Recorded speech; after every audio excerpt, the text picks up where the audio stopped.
大家好，我是燕子，每天更新一道菜。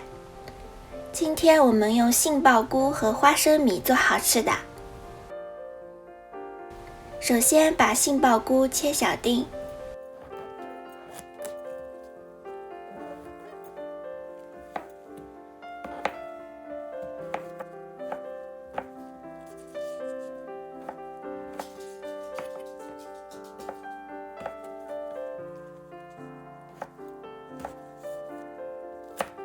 青红辣椒切圈备用。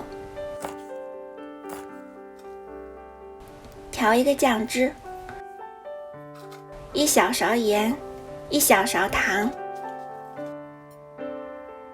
放2勺生抽，1勺醋，适量鸡精，2勺水淀粉，搅拌均匀。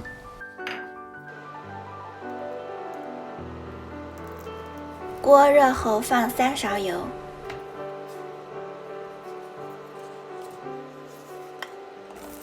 油热后放入杏鲍菇翻炒。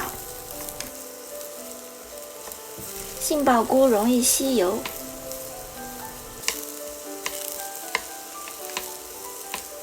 翻炒变色后盛出备用。锅内留底油，放入葱姜蒜爆香，放入杏鲍菇翻炒，加1把花生米，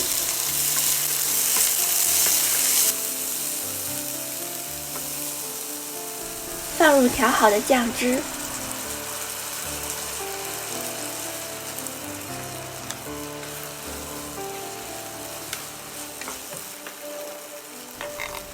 再加青红辣椒圈，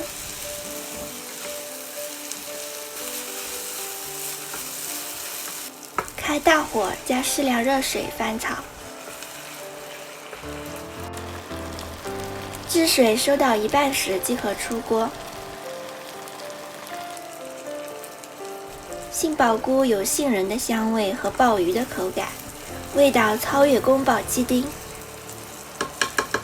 喜欢素食和正在减肥健身的朋友们不妨一试哦。好啦，本期视频就分享到这里了，喜欢我的视频就关注我吧，每日为您更新一道菜。